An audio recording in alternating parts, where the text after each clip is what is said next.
You're tuning in to the Black Hollywood Live Network, featuring news, interviews, and commentary on all things Black Hollywood. Hollywood redefined. From Los Angeles, California, presented by Maria Menounos and streaming live thanks to Akamai Technologies. This is Black Hollywood Live. Athletes. Featuring in-depth interviews with athletes and members of the sports industry. Black Hollywood Live. Hollywood redefined. You're listening to Black Hollywood Live. And now, the host for Black Hollywood Live, Athletes. It's Friday, it's 6 p.m., and you're tuning in to another exciting show here. And we'll wait for that music to come up in the background there. Can you hear it? Space Jam music to me, Kevin. Space Jam? Yes, it is, man. One of the most classic sports movies of all time. Maybe the most classic. Maybe like that, The Fish That Saves Pittsburgh or something like that. The Fish That Saves Pittsburgh. Yeah, it's one of the classics. Never heard of it. But what we have heard of is this show right now. We thank you guys so much for tuning in for another exciting, fun-filled episode of The Branded Athlete. I'm your host, Kevin John, and I am joined alongside my friend, my homie, and one of the slickest dressers we've ever had on. Kevin, the one, the only Big Baby. What's up, man? How you doing? I'm so happy to be here. This is an exciting week of sports, Kevin. There is a huge amount of big stuff that happened. I mean, this is a big one. I'm really excited to get into it this week. This is a big week in sports. I mean, I don't know what's bigger than this week in sports. Maybe the Super Bowl week was maybe a little bigger, but... I mean, I have three words for you. Space Jam 2. Space Jam 2. Space Jam 2. Is it gonna happen? Is it gonna happen? I don't know, but we're gonna talk about that. Also, real quick, usually rounding out our panel up here is the lovely Miss Brittany Johnson, who unfortunately cannot be here today. She is currently in San Diego at a wedding, I think, right? I think so, yeah. Maybe it's a renewal of vows between Phillip Rivers and the San Diego Chargers, you think? Ooh, look at that. Mincing words. I try, you know. Yeah, on a good day. But at any rate, Brittany, we're thinking about you. Our hearts are with you, and we hope you're holding it down out there. Always. All right, now, Ben, let's get down to business. Talk sports, man. All right, that's what we're here to do. So, you know, we usually start off, we have several segments if you guys watch the show, and one of the segments that we tend to start off with is none other than Ben's segment, What Would You Do? So please go ahead and let us know what we're going to be doing today. It's a segment we like to call What Would It Take? So in this scenario, we propose something that seems pretty much totally outlandish, something that if I said to you, that's not going to happen. And we ask ourselves the question, what would it take to see this happen? So the question today is, what would it take to see Russell Wilson in another team's uniform in 2016? He's got 1 year left on his rookie contract. The conversation has stalled out. Most pundits think he will resign with the Seahawks because it's ridiculous to let your signal caller go when he's a winner. But what would it take to see Russell Wilson play for another team after this last season with the Seahawks? What do you think, Kev? First of all, what I think it will take is for what Russell is doing right now, and that's being, or not necessarily Russell, but his team, and being extremely stubborn. The Seahawks have tried to get him to sign an extension pretty much tooth and nail over the last few months. Russell is being steadfast at holding, saying he wants to be the highest paid player in the NFL. The Seahawks are not willing to meet him there. So if he continues to be stubborn like this, you bet your damn dollar he's going to sign with another team. Also, I want to say that if Russell, for example, the reason I think he should just sign now, is because you got to realize with Russell, he's making $1.5 million this year. Yep. He's still on his rookie contract. Yep. If he signs, I think the proposed contract was like a 4-year, $20 million each year, or a 5-year deal with. Right, it's a little less than it's less than he wants. He wants more like 25. 25. He wants to be the first or second highest paid player in the league, and they're trying to make him something like the 5th or 6th highest paid quarterback in the league. Okay, well, real quick, he wants to be the highest paid player in the league, quarterback. You got to realize those highest paid players, like those not Andrew Luck because he hasn't got his new yet, but those Aaron Rodgers, sure. Peyton Manning. Yeah, you got to understand. For Russell, if you're sitting here asking for $25 million, you have to go out there and do what the aforementioned quarterbacks I just said do. But what if you're not asked to do it? We'll get into that in a second, but also you got to realize ESPN also, they recently released their ratings as far as tier. They rate all the quarterbacks and say whether they're tier 1, tier 2, tier 3. Guess what? Guess who's not a tier 1 quarterback, according to ESPN? Russell Wilson. They rated him at a tier 2. So I think as a tier 2 quarterback, you can't demand to be the highest paid player in the league, $25 million. Got more things to say about it, but go ahead, Ben. Well, the question is, what would it take? And I would agree with you. It would take Russell Wilson being extremely stubborn and the Seahawks being willing to gamble. I mean, really gamble. There's something you don't do with an NFL team, even if you think that your quarterback is, as you like to say, an above-average game manager, or if ESPN thinks that he's a tier 2 quarterback. No matter if that's the case, you don't throw away a winner. It's so hard to find a winner in this league.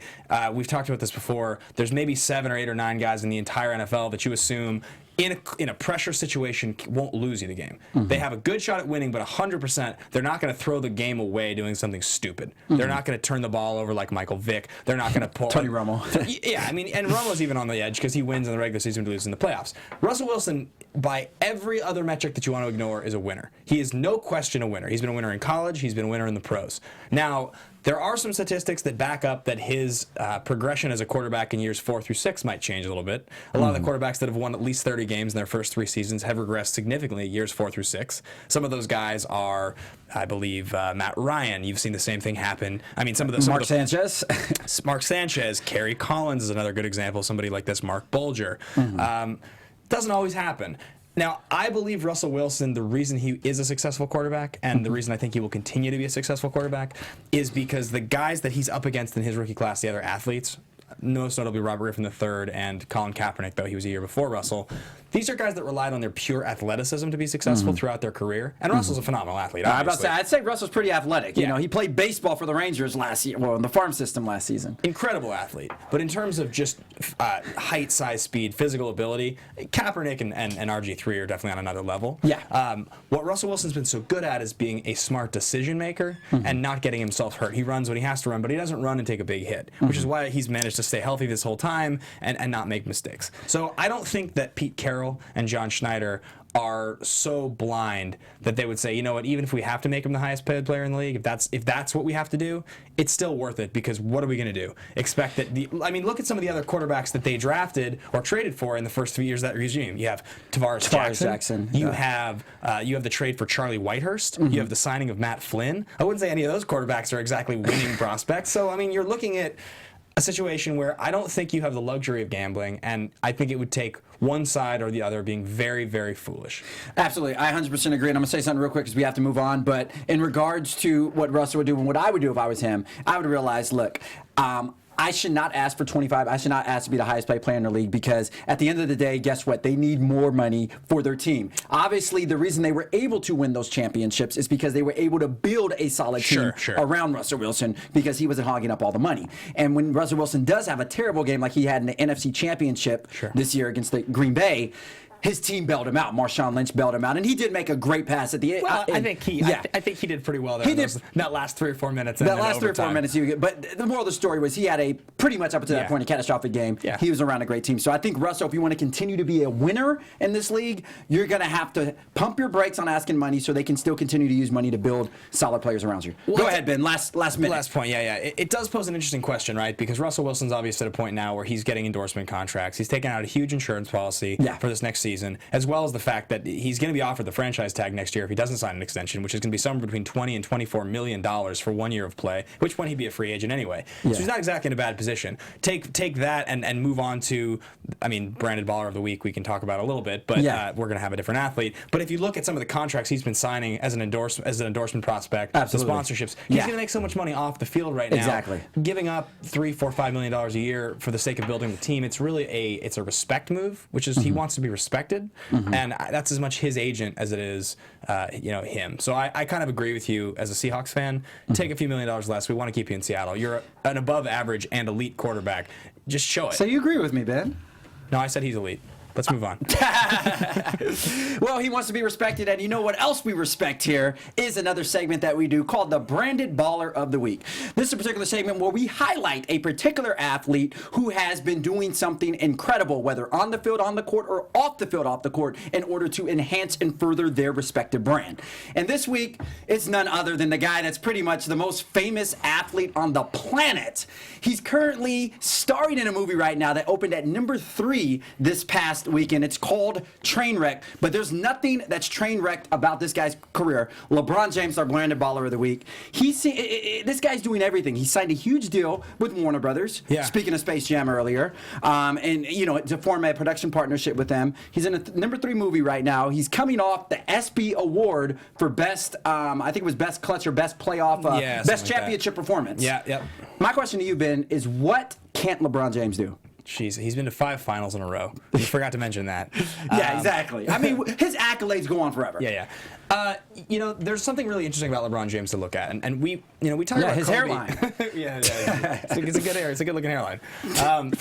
We talk about Kobe here and there on this podcast because I'm a fan, and MJ comes up all the time, right? Yeah. And there's this amazing theory that I think we talked about maybe 6 or 8 weeks ago, where you look at like Michael and his run, right? Mm-hmm. So Jordan from about 85 or 86 to about 98 was indisputably not only the best player, but the most marketable. So he had a crazy, crazy long run. And I would say that LeBron, since about 2010 or 2011, since he went to the Heat, has been indisputably that same guy. Mm-hmm. So there was that stretch of about 12 years between 98 and 2000, where in terms of... You mean 98, 2010? 2010, where an undisputed best player, well, that crown didn't necessarily fall to Kobe the whole time. He was one of, and definitely for a couple years there, he was the best player. But in terms of the position that LeBron has now and Michael had, the most marketable player, no question it was Kobe Bryant. He had it. So it really goes Michael, Kobe, LeBron. And each one of those guys has managed to be number one in shoes, number one in jerseys, signed the biggest endorsement deals, repped every brand. I mean... Hey, I've never seen Kobe in a movie. He was never an actor. It's all true. right? He did rap 16 bars on a Brian McKnight song, and thank God that was the last time he ever rapped. Yes, it was no good. But anyways, but yeah, go ahead. I'm sorry. Yeah, so it's my point that is that if Jordan did it best at first, mm-hmm. Kobe sort of took over, but you can't really argue that anybody else was as marketable or as big internationally as Kobe Bryant during his era for as long. LeBron's that guy now. Can LeBron do more than Michael or Kobe ever did? Certainly more than Kobe as a marketable tool. I mean, he already has in some ways. Yeah. Jordan, though, I mean, Jordan was pretty remarkable. Well, if the question is whose brand overall will be the biggest, or will his brand be able to eclipse Jordan's brand? Yeah. That I do not think so. I mean, I think the Jordan brand alone, and also this is just a side note, but the Jordan brand and Nike have a deal with the NBA to it's like a $1 billion 8-year deal or something like that, where they're going to use the Nike and the Jumpman logo on all NBA apparel or something like that. So that just further pushes Jordan's brand through. The Jordan brand lives on, yeah. Which I think it will inevitably live on. By the way, on my phone, my desktop background is none other than the Jordan brand itself. So, the thing is, I don't think Jordan's brand will ever be surpassed. But what LeBron is doing right now, I love it. I love it. And it's not the first time we've seen athletes form brand marriages with production companies or record companies or things of that sort. Because at the end of the day, it's a business. Right. And they're looking to further their business. It's an investment probably to LeBron. And now is LeBron going to be in there writing movie scripts? Probably not. He'll just pay somebody to do it for him. No. But at the end of the day, he's enhancing his brand.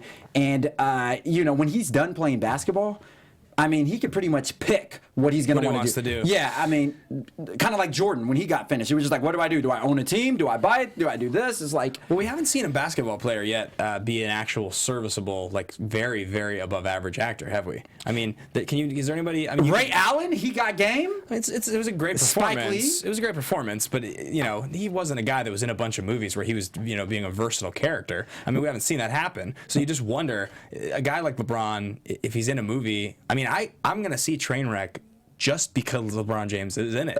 I'm not a huge Amy Schumer fan. She's funny, but I wouldn't go see it for Amy Schumer. Bill Hader's great. Yeah. But again, I don't go see a movie because Bill Hader. But LeBron, it's such a strange concept. Him as an actor in a movie, to me, it's just like, I'm going to go see the movie. And so I think that if he continued to take that on, I might go see those movies. I mean, LeBron James definitely is iconic, and he's entering that next phase of his career. He's 30 years old, right? Or 30. So he's got 6 years of sort of prime basketball, in theory, give or take. Mm-hmm. And in this time, this is when his brand will be the biggest it's ever going to be in his whole life. So it's really a question mark what's going to happen. I mean, he, like as you said, he could do anything.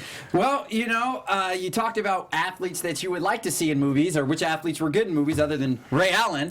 That's going to actually lead us in to our next segment. You heard us start with Space Jam. LeBron is rumored to be doing a Space Jam 2. So in this particular segment that we call Top 5, it's where we pick a specific topic, brand, what have you, and we name the top 5 for that specific topic. So this week on our top 5, we're doing the top 5 athletes we like to see in Space Jam 2. All right, so this is an exciting one, Kevin. I really went overboard on this one. I hope we have time for this one because I got a lot to say. Good. I like it when you have a lot to say because of course you never have anything to say. So Ben, this is going to be good. So since you have so much to say, why don't you start off with the first athlete that you chose? Okay. Well, so I want to explain before we get totally into it. Please justify, because if you put Kareem in there,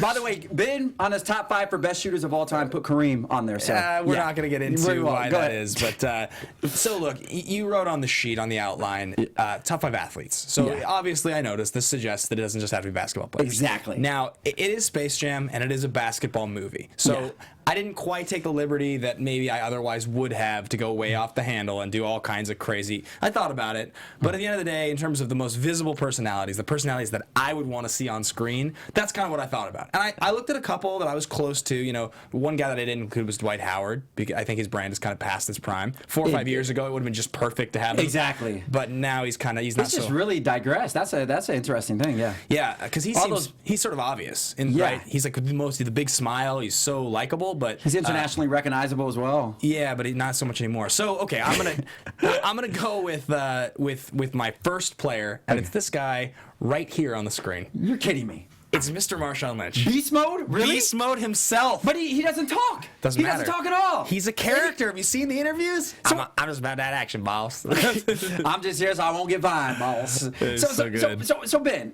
if they choose Marshawn Lynch, my question is, how are they going to get him to read the script? Are you not going to give him lines? How are you going to incorporate him into the film? Marshawn Lynch would be paid $9 million.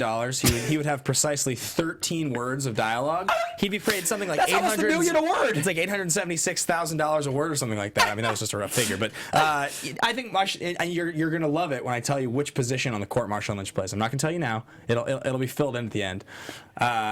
I could see him playing center, actually. If you're talking about the position, I could totally see him playing center. He's playing center on my team. Yeah, I mean, I wouldn't want to post up against him. He's playing the 5, man. He's brutal.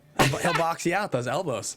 So let's hear it. Let's hear your first one. That is a very interesting choice. Well, fortunately, my first choice is someone who is a lot more outspoken than him. Sure. None other. And also, I just want to say, let me preface it before I say this. Kind of like you said earlier, Space Jam 2, I didn't think it should just be exclusive to NBA players. So I chose athletes that were out of the NBA as well. I may have chose one in the NBA. We'll see. But anyways, the first person I have is probably, right now, the most extroverted and just outrageous personality-driven athlete there is. The Spike, Rob Gronkowski. Oh, Mr. Gronkowski. He's fantastic. Dude, Gronkowski right now, he's just fun to watch. He's great. Wherever he's at, whether he's at a pool party in Vegas, whether he's at a celebrity basketball game in Miami. He's huge. He's really huge. Did you watch the Conan O'Brien thing with him and Marshawn Lynch? Oh, yeah. I know Marshawn dove into Skittles or something like that. That does later, but there was Gronkowski and Marshawn playing like Mortal Kombat against each other. Oh, yes. It's so good. That is hilarious. It was so good. What if Marshawn were to star alongside Gronkowski in it? That'd be interesting. Yeah, they have great comic timing together, those two. They do. Yeah. But anyways, Gronkowski was the first one that came to my mind because, incredible personality. He loves the camera. Right. Doesn't shy away from it. Nope. And I think they would just have so much fun with him on set. Like, I could see the director improvising scenes with Rob and Rob, we'll do this time. So anyways, that's my first pick. I did go back towards basketball here. I went in a pretty basketball-centric direction. That's perfectly fine. You can do what you want on this show. My number 2 is the most obvious one, and it's Mr. LeBron James. He's got to be in the movie. I mean, he's the biggest basketball player in the world. As if he's not already everywhere right now. He's the biggest brand. You could not have made Space Jam without Michael Jordan. What if you had put like Penny Hardaway in Space Jam? At that time, Space Jam was made 96, right? 95, I think. 95. Yeah. You could have put Barkley in there. He was. You could.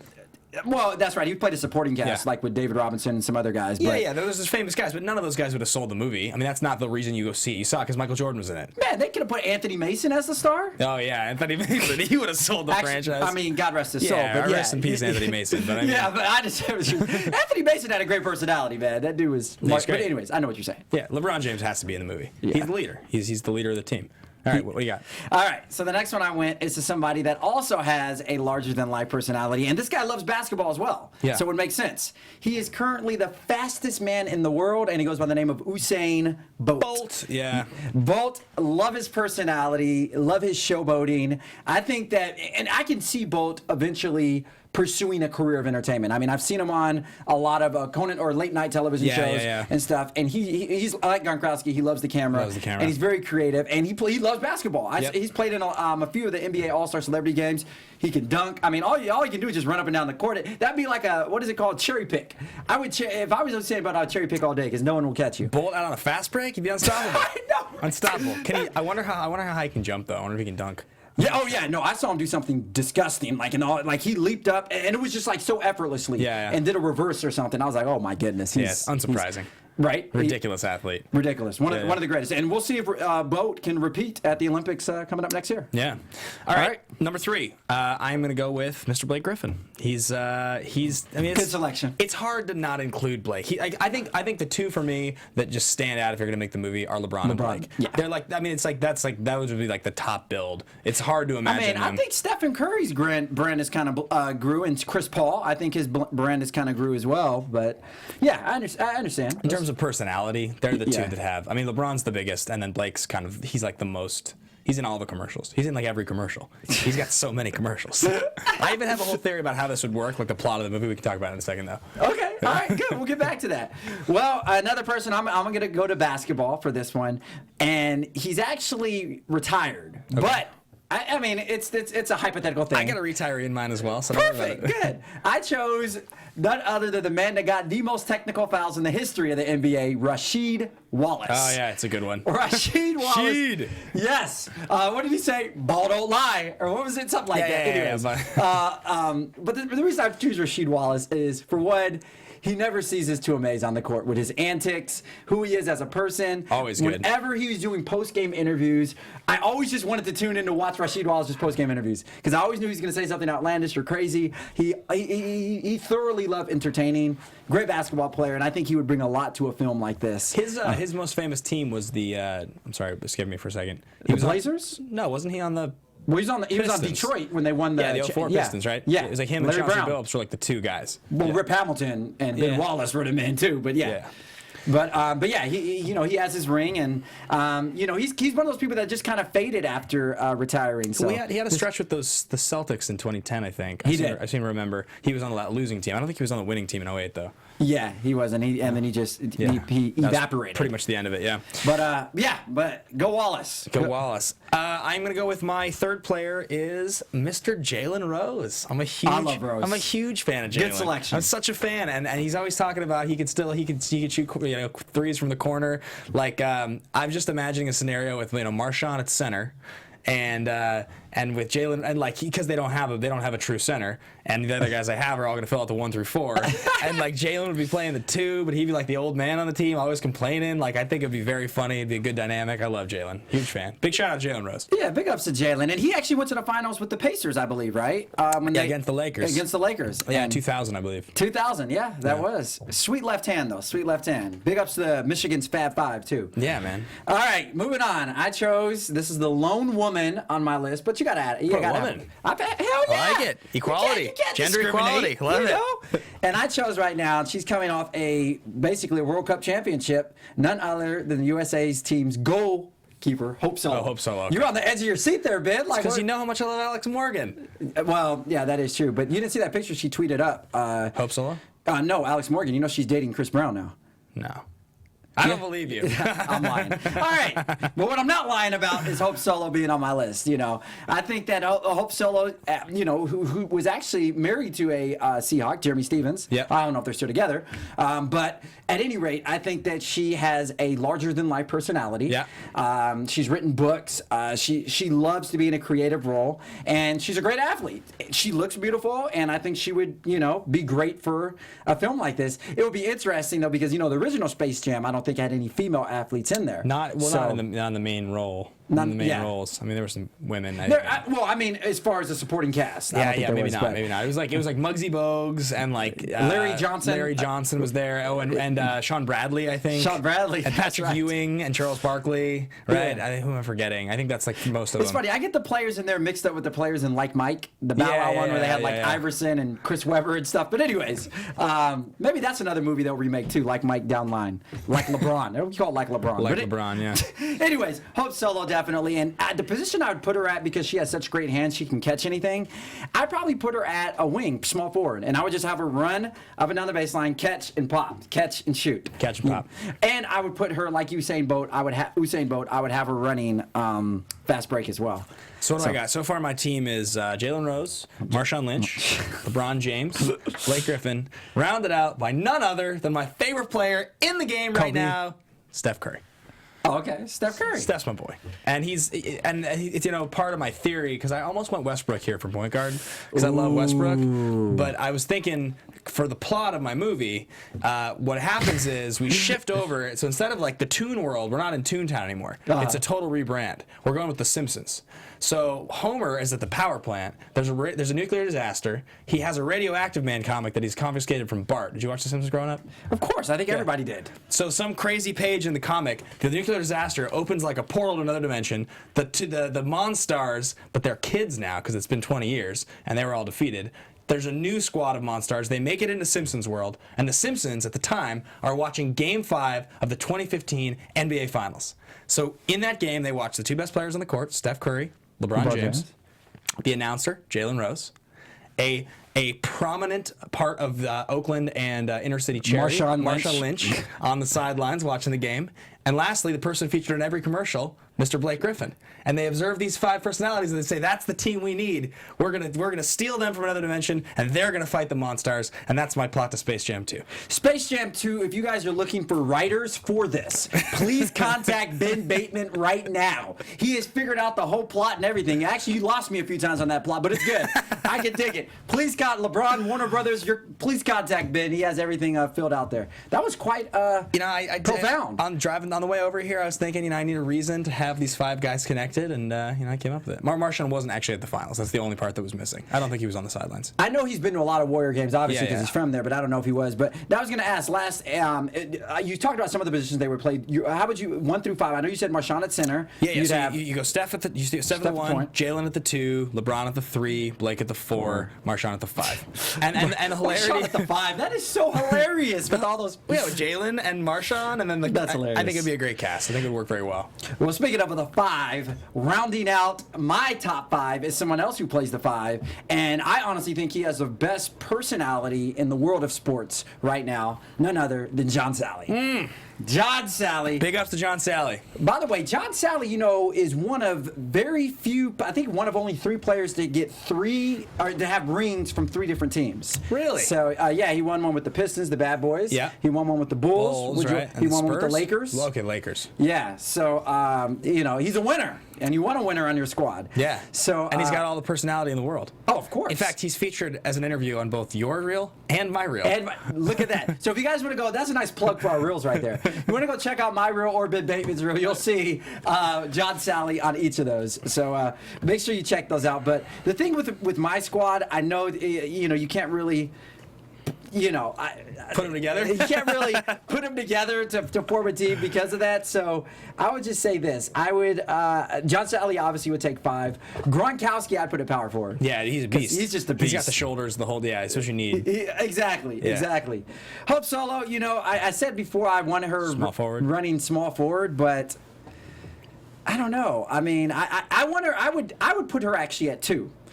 At 3, I would put Rasheed Wallace. And then at 1, I'd put Usain Bolt. He's fast as hell. What I would have Usain Bolt do is because he's so damn quick, I would have him every time he would just bring the ball up. I would have him bring the ball up, pass it in real quick to, to maybe Hope on the wing, and then just run and do an alley-oop or something like that. It'd be, I don't know. It'll work. Who knows? Sounds weird. I wonder if your team would beat my team. That is a very good question. I mean, well, in all honesty, since you have more basketball players, I think that you would have to take the cake. I mean, I don't know who's going to guard LeBron. I don't know who's going to guard Marshawn Lynch. I mean, I don't know. But my question to you is who can keep up with Usain on your team? None of my guys are particularly speedsters. Curry's probably the fastest. Yeah. Probably. Maybe, yeah. And then Marshawn at center against John Sally, I don't think Beast Mode will be able to stop him. Sally could probably and Gronkowski can probly overpower Blake. So, just saying. I don't know about that. I'm just saying. They're both pretty big dudes. All right. Well, I guess speaking of which team would beat which team, another fun thing that came out actually this past week in sports with all the other things is we had an actual Twitter or Instagram feud between 2 Hall of Fame athletes. Is this Scotty? Scotty and Shaq. Oh my goodness. This is a little embarrassing. I thought it was a little shameful. I mean, it was really good to a point, and then it got a little bad in poor taste. This part was cool. Yes, this was what I liked. It's a fun conversation. This is a fun conversation, but But I understand what you're saying. From here, it got a little poor. I mean, Shaq was saying that Scotty was just a sidekick, and he was nothing more than a sidekick. And it's like, well, you got to respect one of the best. You know. Then Shaq made like a comment about him being like a girl or playing like a girl. It was like really misogynistic. It was like bad. But Shaq was more clever than Pip in this whole exchange. Of course.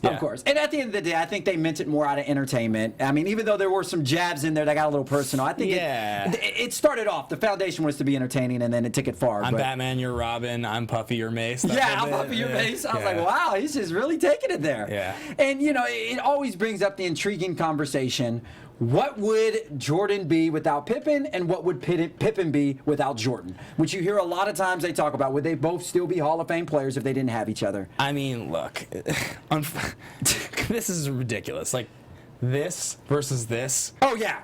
Yeah. Come on. No disrespect to Horace Grant, but... Or Rodman or D. Rose. Yeah, but... But, I mean, look, you've got...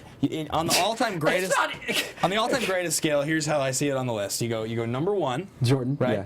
And then somewhere in the next, like, 6 are like... These two. Here, easily. Here, and here. Exactly. So 3 of the next 7... I would say 3 of the next 10. 12 probably are those 4 guys right there. Exactly. And then that's probably... Elgin.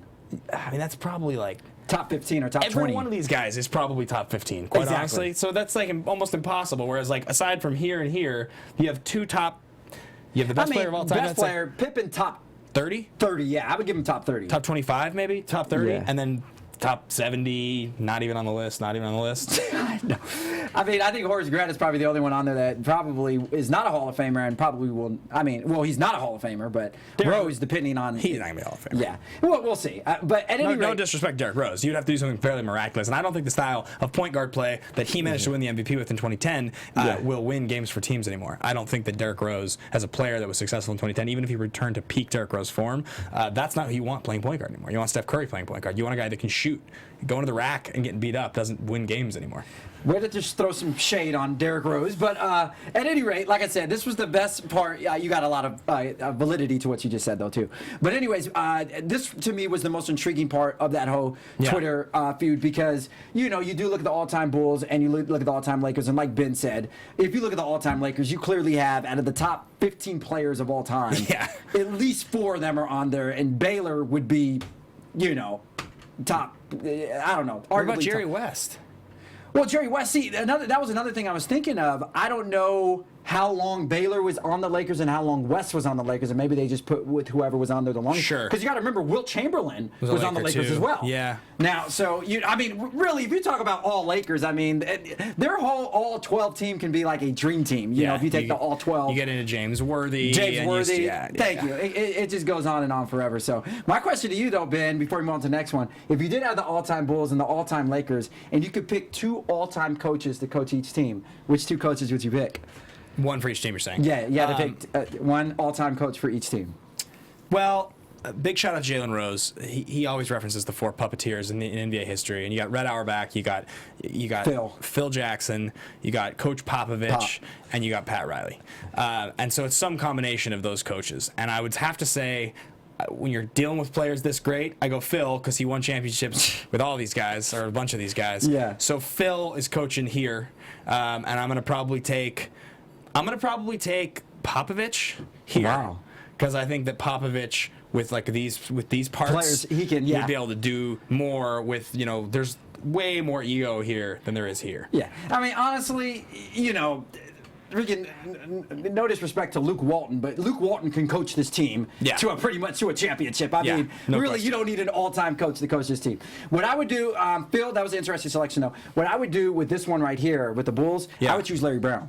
And the reason I would choose Larry Brown is because I would choose Larry Brown. Hold on, let me explain. Larry Brown, first of all, only coach to ever win a championship on the collegiate level and NBA level. Sure, okay. Also, Larry Brown, speaking of Phil, and I referenced this before on the show, Larry Brown was the one that knocked out Phil when they went head-to-head in the 2004 finals. Okay. When Phil had that all-Laker team, 4 Hall of Famers. The anomaly championship team, the Pistons team. Exactly. The defensive-minded Pistons team. And Larry Brown, with 5 players that were not even superstars, took out the Lakers at that time. So I would go Larry Brown because I think he would know what to do at that particular time. Karl Malone got injured, super dysfunctional. Shaq and Kobe trying to kill each other, Lakers, for the record. But let's move on. Let's move on, yeah. Definitely an intriguing conversation. Runner-up would be Coach K.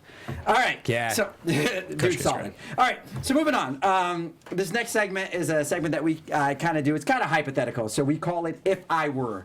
And we reference current athletes or teams that are going through interesting decisions, whether it's off-season, whether it's trades, and we just talk about real quick what we would do if we were in their shoes.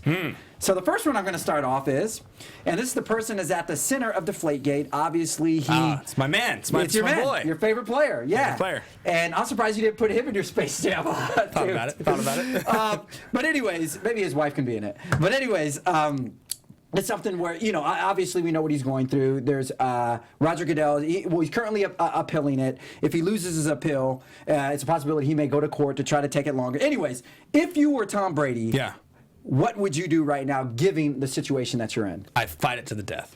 Seriously? Do you want to know why? Please explain why. Tom Brady's the greatest quarterback of all time. I want to make that very clear. Tom Brady's name has been smeared as much as it's ever going to be. People think he's a cheater. People accuse him of being a cheater, and nobody wants to give him the benefit of the doubt. He's not going to win anything by stepping down at this point and accepting it. Yeah. He may as well fight it, because if he gets to play 2 of those 4 games as opposed to 0 of those 4 games, this might be Brady's last rodeo. This might be his last one. Yeah. You don't know. He's got 1, 2, or 3 years left probably in his career, and if Garoppolo comes in and plays well for 4 games, who knows? Brady struggles for 2, maybe Garoppolo gets put back in. We know Belichick is cutthroat. We know that he has no loyalty. Yeah. He's all about winning. Yeah. And Brady, as he said many times, part of your job as quarterback is to be on the field. Yeah, You can't win if you're not on the field. So I don't think that Brady loses anything by fighting this and appealing this to the end. So I think he fights it all the way to the end. And if he plays 2 games or 3 games or 1 game of those 4, I think it's worth it. I say cut your L. Just take the L, Brady. 4 games. Garoppolo, I don't know much about him. I haven't seen the scouting report on him, but I still think if you give Brady 12 games, obviously he can still, work out and things of that sort. I think he'd be ready, but you do raise an intriguing answer. Moving on. Kobe Bryant. Obviously, this looks like this is his last season on contract, and there's a lot of speculation that he's going to retire at the end of the year. Yep. Bryant recently said, though, that he does feel great. He feels that he's in great shape, and if he wants to play another 2 to 3 years, he's going to. Yep. So, my question to you, Ben, is if you were Kobe Bryant, would you retire at the end of your contract next season, or if the Lakers are still in the horrible situation that they are, would you risk or request a trade to another team? Kobe Bryant is never going to play in a uniform other than purple and gold. He's going to finish his career as a Laker, even if it means retiring at the end of the season when he feels like he's got more basketball left in him. He's just not that kind of player. Kobe Bryant, as we've seen throughout his career, he's all about winning, he's all about loyalty, and he's not going to be a mercenary. He's not going to pull a Shaq and go to team to try to get that ring. So, especially because of how much of a feud he had with Shaq and how much face he would lose by doing something like that. I think that he wants the 6th ring, but I think he also realizes his physical limitations. Yeah. So I don't think Kobe's going to go anywhere. I think it's possible at the end of this season, if they have a promising season, that Kobe, when his contract is up, would take significantly less money as maybe a role player this time. It's possible. I don't know. I know his attitude this whole time has been, why should I take less money if the owners are making money off of me? Yeah. But he might, for the sake of winning, take less money. Very true. Good one. All right, last one. If you were the Redskins, would you give RG3 an extension, or would you release him after the season? Definitely would release him after the season. All right. That didn't take time at all. I still love you, RG3. All right, we only have a couple minutes left, so we're going to end this show like we end every show. It's with rapid fire. We have 60 seconds. Again? I'm doing it again? You're doing it again, Oh, Ben. my Why? goodness. Because I love you. And I tailored these questions just for you. So we only got 60 seconds for this. Are you ready? I embarrassed myself last time. You did. But that's why I'm giving you a chance to redeem yourself this time. No. All right. First one, and let's go. First one. Who wears number 29 for the Seattle Seahawks? Earl Thomas. Good job. Last movie you saw? Lone Survivor. All right. One turn on that a girl, one major turn on in a girl. Beautiful face. Your athlete celebrity crush? Alex Morgan. Obvious. Your favorite interview you had at the ESPYs? Pete Carroll. All right. Your favorite song to work out to? It's a song called Ever After by Marianas Trench. Good one. Deion Sanders or Richard Sherman? Sherman. Well, wait, on what metric? Who's better, greater, all time? Yeah, in their primes. Who's the best? Deion. Richard Sherman. Oh, all right. Gucci or Armani? Gucci. All right. What is Tom Cruise's real last name? Cruz? Metaphor. Yeah, I'm shocked you didn't know that, dude. Cruz is his middle name, actually. And, all right, we'll get to that later. All right, last. I like how you're just looking in shock. All right, last question. Your favorite host on the Branded Athlete? Who did I say last time? I don't know. What are you gonna say now? Ben Bateman. Ben Bateman's my favorite host. All right. So bet Ben on myself. Loves himself. He does love himself. Well, there you go. And I love you too, Ben. I love you too. And guess who else loves you? The fans that watch the show. And Thanks for watching, guys. Since the fans love you so much, why don't you tell the fans where they can find you at? Guys, if you want to check me out, you can check what I do at Ben Bateman Media on Twitter and Instagram. I do sports stuff, I do movie stuff, and I do gaming stuff. And I love all of it, and I always wear a suit. Where can I find you, Kev? There you go. This guy does it all. I'm Kevin John. You can find me on Twitter and Instagram at HeyKevinJohn or on my website, www.itskevinjohn.com. Well, that was our show for the Branded Athlete, guys. Thank you so much for tuning in. If you guys have any debates or think we should rearrange our top 5 or anything else we said, please tweet it in. Please comment. We love the interaction with you guys. Ben, thank you so much for coming here and being Ben. Great show. Awesome stuff. Have a great weekend, guys. We'll see you back here next time, same place. I'm Kevin John. See you guys. Peace out. From producers Maria Menounos, Dario Kristen, Tiana Hobson, Kevin Undergaro, and the entire BHL crew, we would like to thank you for supporting Black Hollywood Live, the first online broadcast network dedicated to African American entertainment. For questions and comments, contact us at info@blackhollywoodlive.com. Like us on Facebook, tweet us, or Instagram us at BHL Online. And I'm your BHL announcer, Scipio. Instagram me at Planet Scipio. Thank you for tuning in. Hollywood Redefined. The views expressed here are those of the host only and do not necessarily reflect the views of BHL or its owners or principals.